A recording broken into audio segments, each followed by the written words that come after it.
It was a typical bustling day in downtown, the streets alive with the hum of activity. People hurried along the sidewalks, the sounds of footsteps and honking horns mingling with the distant rumble of traffic. The city felt like it was running in its usual rhythm.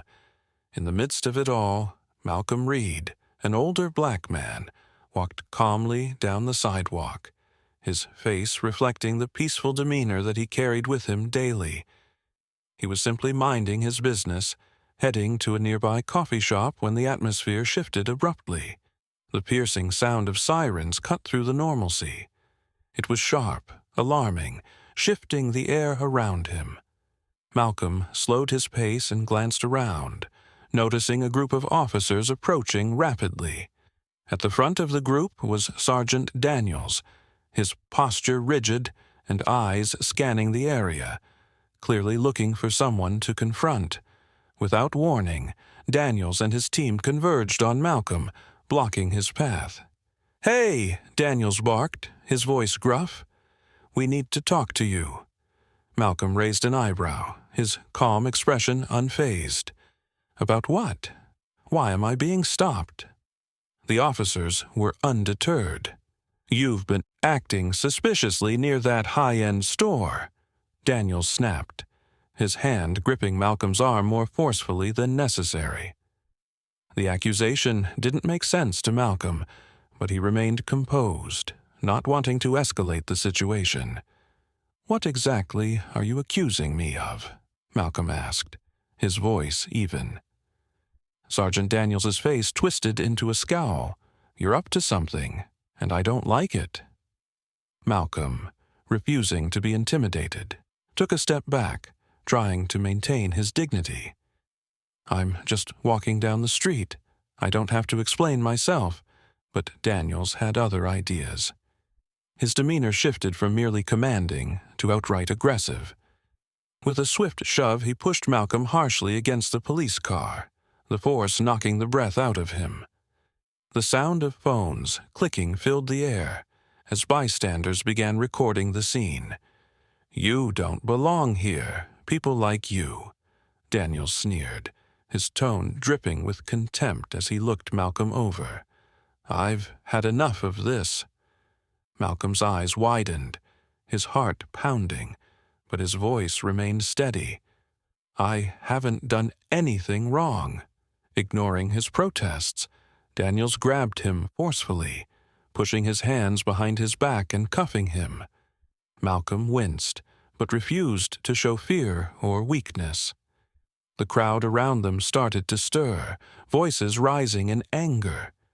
The onlookers, many of them already seeing the injustice unfolding, began shouting at the officers. "Hey, what the hell are you doing?"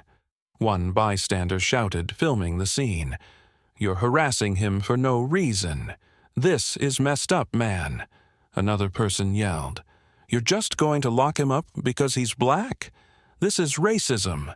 The officers, unfazed, continued to ignore the growing public outcry. Daniels leaned in closer to Malcolm, a smug grin on his face. "People like you don't belong in neighborhoods like this," he taunted, as though the words held some sort of power. Malcolm stood tall, despite the handcuffs digging into his wrists. He had been in enough situations to know when to stay silent and when to speak out. But right now, the only thing that mattered was staying calm. Calm for himself, and calm for the injustice of the moment. As the officers led him away, the voices from the crowd grew louder, calling out the racist nature of the arrest. The onlookers didn't stop recording, documenting every moment of the injustice they were witnessing. But Malcolm knew this wasn't over. This was just the beginning. Malcolm was dragged into the police station, the cold concrete floors beneath him feeling alien and harsh. The holding cell was small, and the fluorescent lights flickered as he was unceremoniously shoved inside. His wrists, still raw from the cuffs, ached as he was left to sit in the cell alone, the noise of the station's bustle echoing in the distance. He glanced around, but there was no one to explain why he was there, no one to tell him what he was being charged with. Hours passed, and he was left in that cold silence, trapped in a limbo where the weight of the situation was beginning to settle in. Outside, the officers continued their work, but the mocking voices of Sergeant Daniels and his colleagues echoed in Malcolm's mind. They hadn't bothered to acknowledge him as anything more than a mere inconvenience. They assumed he was just another black man, just another nobody, to be shoved into a system that didn't care. The sounds of laughter carried from the hallway as Daniels and his fellow officers exchanged jokes at his expense. "He probably doesn't even know why he's here." One of the officers laughed, his words carrying just loud enough to reach Malcolm's ears. Just another guy trying to look important. Malcolm clenched his jaw, refusing to give them the satisfaction of showing how much their mockery stung. He sat in the dimly lit cell, his mind racing. Every moment he spent in that cell was a reminder of the injustice he was facing. But what hurt most was the realization that this wasn't an isolated incident. This was just another day in a broken system, one that had treated people like him with disdain for far too long. After what felt like an eternity, a small crack of hope appeared. The phone by the wall buzzed, signaling that it was his turn for a call. Malcolm stood, his legs stiff from sitting too long, and walked over to the phone. He picked it up with a steady hand, dialing the number that he knew would bring the change he needed. "Hello?" A calm voice answered on the other end. Malcolm's voice was low and firm, each word deliberate as he spoke. "This is Malcolm Reed. I need to speak to someone immediately." There was a pause on the other end, but only for a moment. Malcolm's tone carried with it an undeniable authority, and the voice on the line responded quickly.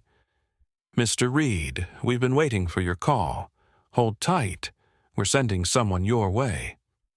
Sergeant Daniels, who had been leaning against the wall, barely paid any attention. He didn't realize who Malcolm was, didn't realize the significance of the call he had just made. To him, it was just another phone call. But to Malcolm, it was the thread of hope he had been waiting for. Hours passed, and the atmosphere in the station began to shift. What had been a casual day for the officers soon took on an air of uncertainty. Whispers began to spread among the department, hushed voices in corners, quick exchanges between officers who normally kept to themselves. It wasn't long before high-ranking officers started arriving at the station, their presence adding to the growing tension in the air. Malcolm could feel the shift, could sense the change in energy as uniformed men in suits walked through the doors. They spoke to each other in low voices, and some made a beeline for the holding area. The officers who had been mocking him earlier now kept their distance, and the mocking laughter was replaced by an unsettling quiet. The atmosphere in the station, once casual and dismissive, now felt tense, like something important was about to unfold. Sergeant Daniels, who had been so confident in his earlier actions, suddenly appeared nervous. He fidgeted, looking over his shoulder at the high-ranking officers arriving, clearly unaware of what was really happening. Malcolm leaned back against the wall, his eyes cold and composed. The wheels of the system had begun to shift. Now, it was just a matter of time.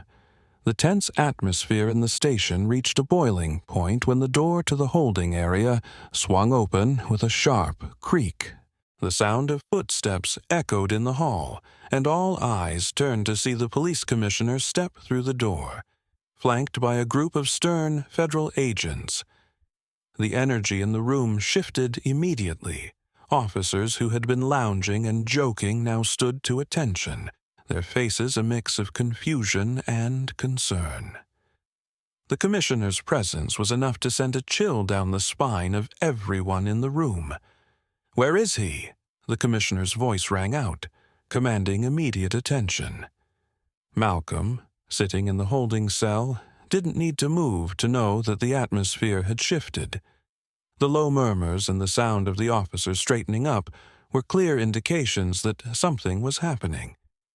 He stood up calmly, straightening his posture as the commissioner made his way toward the holding area. The tension in the room could have been cut with a knife. The commissioner stopped in front of Malcolm's cell and glanced down at the paper in his hand. He glanced at the officers, his gaze sharp. "Mr. Reed," he said with respect that was immediately apparent in his tone, "you're being released. I expect no further delays." Malcolm stood up slowly, his handcuffed wrists still clenched. The officers were stunned. Sergeant Daniels, in particular, looked stricken. He had no idea who Malcolm was. The commissioner's use of the term Mr. Reed only deepened his confusion, but it also quickly erased any sense of authority Daniels had once felt. Malcolm took a deep breath, his expression unreadable. He stood tall, calmly removing the handcuffs from his wrists and tossing them onto the floor. His jacket shifted as he adjusted it, revealing the tailored suit underneath, a stark contrast to the ordinary man Daniels had assumed he was.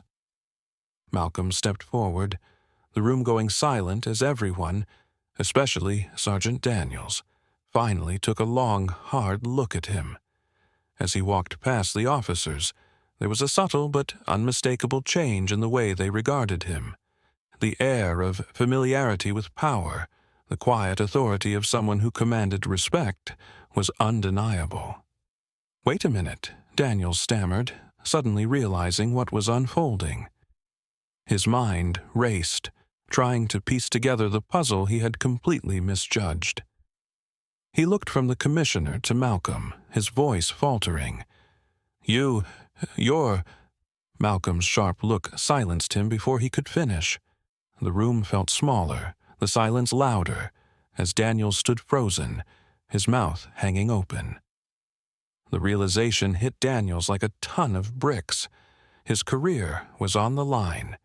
He had just humiliated the wrong person, someone with the power to destroy him, someone whose name he should have known immediately. But now it was too late. Malcolm, calm as ever, looked Daniels dead in the eyes, his voice cutting through the silence. "I suggest you think carefully about the next words that come out of your mouth, Sergeant. This is bigger than you can imagine." The severity in Malcolm's tone left Daniels no room for doubt. The realization dawned on him with terrifying clarity. He had crossed the line, and now there would be consequences. The commissioner turned to Malcolm, his demeanor softening. "We've got your back, Mr. Reed. We'll take it from here." Malcolm gave a slight nod, his eyes never leaving Sergeant Daniels. The tension in the room was palpable, but the message was clear. There would be accountability for what had just transpired. By the time Malcolm Reed stepped into the glare of the spotlight, the world had already changed. Footage of his arrest had gone viral, shared across news outlets and social media, sparking outrage and calls for accountability. The scene of Sergeant Daniels aggressively shoving Malcolm against the police car, the words of mockery, and the taunting as he was detained were now etched in the minds of millions. The hashtag #Justice for Malcolm trended worldwide, and the pressure mounted on the police force to respond. Standing before a sea of cameras and microphones, Malcolm didn't flinch. His calm, composed demeanor was the epitome of strength. He adjusted his suit one last time, and then stepped up to the podium, addressing the press with quiet authority. "This wasn't just about me," Malcolm began, his voice carrying through the room. "This is about everyone who faces injustice every single day.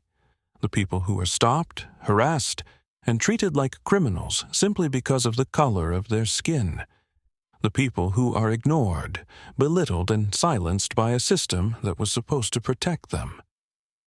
His words resonated with the reporters in the room, and their questions began to flood in, each one more intense than the last. Malcolm's answers were measured, but his resolve was clear. He wasn't just going to let this go. This was bigger than one incident. The problem of racial profiling and police misconduct is systemic, Malcolm continued, his eyes hardening, and we will be taking action. We will be investigating not just the actions of one officer, but the entire department. The crowd grew silent, the weight of his words settling over them. Meanwhile, Sergeant Daniels sat at home, watching the news unfold, his life unraveling before his eyes. His suspension had been immediate, and protests calling for his removal from the force erupted across the city. People who had once stood behind him now rallied against him, and his reputation lay in tatters. Daniels, who had believed his position was unshakable, now realized that his actions had led him to the brink of losing everything. But it wasn't just Daniels who would face the consequences. Malcolm had already announced a full-scale investigation into racial profiling and police misconduct within the department, a move that sent shockwaves through the system. The public outcry for accountability was deafening, and the city's leaders knew that this was no longer just about one corrupt officer. It was about systemic change. Malcolm's voice echoed through the halls of power, and the call for justice rang louder than ever before. This was a turning point, not just for him, but for the countless others who had been victims of an unjust system. The fight for accountability had only just begun. At home, Sergeant Daniels sat in front of the TV, the weight of his actions bearing down on him as the images flickered across the screen. He watched in silence as news footage played of Malcolm Reed walking confidently into a government building, now surrounded by security and flanked by federal agents. The tone of the reports had changed. Malcolm was no longer just a victim in a public incident. He had become a respected figure, and people were rallying behind him. Daniel's gaze was fixated on the screen, his face filled with shame. The man he had so arrogantly demeaned was now a symbol of strength and authority. It was a bitter pill to swallow, and Daniels couldn't help but realize that the career he had once held in such high regard was crumbling because of his own actions. Meanwhile, Malcolm sat in his office, a quiet moment of reflection amidst the whirlwind of change. His gaze fell upon an old photograph on the desk, an image of his father, a man who had endured similar discrimination during his lifetime. The worn photo was a reminder of the struggles Malcolm's family had faced, a legacy of resilience passed down through generations. Malcolm leaned back in his chair, taking a slow breath. He had fought his entire life to be seen, to be heard, and now, as a government official, he had the power to make lasting change. But as he thought about the struggles of the past, he knew that the battle for justice was far from over. Change doesn't happen overnight, Malcolm said softly to himself, his eyes set with determination. But today, we took a step forward. With that, he stood up and walked out of the office. The camera followed him down a long corridor, his strides purposeful and steady. He wasn't done yet. The system would change, and he was going to be the one to make sure it did.